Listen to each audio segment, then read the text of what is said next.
Soccer fans, welcome back for this episode of Studs Up World Cup Edition. I'm David Salazar. This is my colleague Edwin Molina.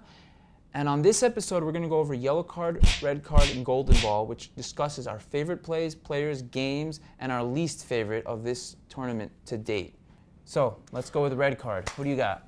It's kind of a no-brainer here. Mr. Suarez, you can easily argue that Luis Suarez is, top three, probably in some people's eyes. Yeah, definitely. He's, 31 goals in the EPL, Yep. Player of the Year in the EPL.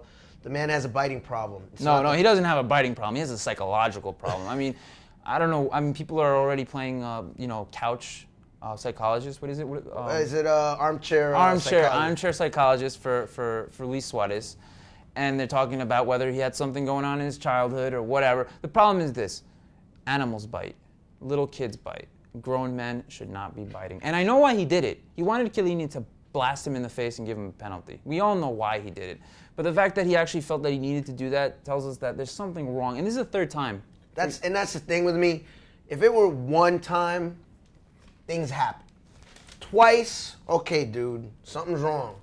3 times in the World Cup. A year later after the first incident. And this is not including the incident with Patrice Evra.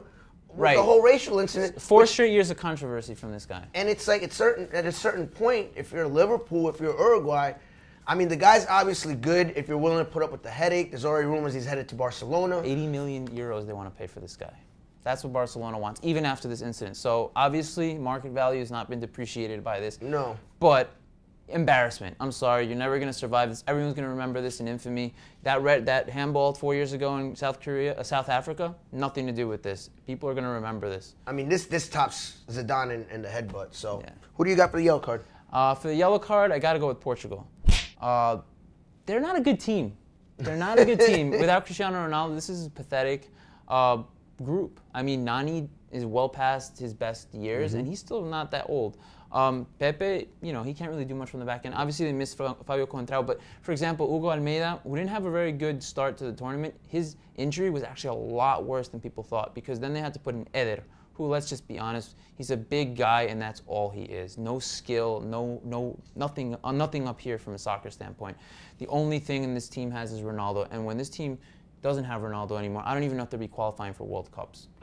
My yellow card goes to the African Football Association, the federations. It is unacceptable that you're not paying your players, and when your players have to basically go on strike to get paid, something is wrong with the system.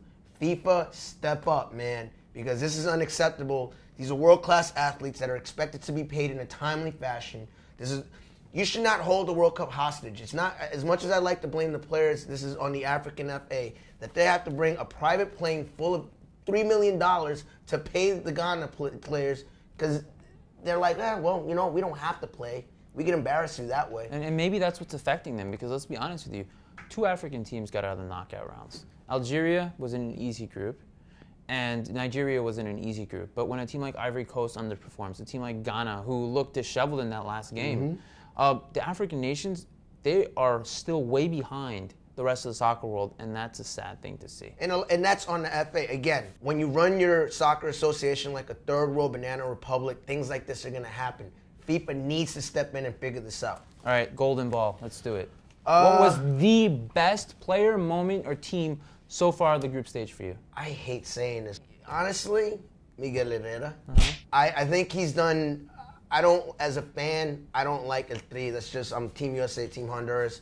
The job that he's done, if you saw this team in the qualifiers, they were the walking dead. They had no business in this World Cup. And yet, Herrera turned the team around. I respect the passion that he has to the game. It's infectious. Even if you're not a fan of Mexico, he gets even more excited than the players. It's fun to watch. It's kind of what the World Cup's about. And I cannot say enough, the way he turned his team around, love or hate Mexico, I got to give him the team. Okay. My golden ball goes to the Colombians, not just the national team, who looks amazing with James Rodriguez leading the way, but also to Mr. Pinto, who has led Costa Rica out of the group of death. They were death themselves, and into the knockout round. They look like the most consistently good team in this entire tournament. I hate to repeat myself, but honorable mention, the CONCACAF, except for you, Honduras. I'm looking at you. But you got to give them props. I mean, they represented. They really came to play. Thank you very much for joining us on this episode of Studs Up World Cup Edition. Please let us know what your favorite moments of the group stage were on Facebook, on Twitter, or at latinpost.com. I'm David Salazar. This is my colleague Edwin Molina. Have a wonderful day and enjoy the games.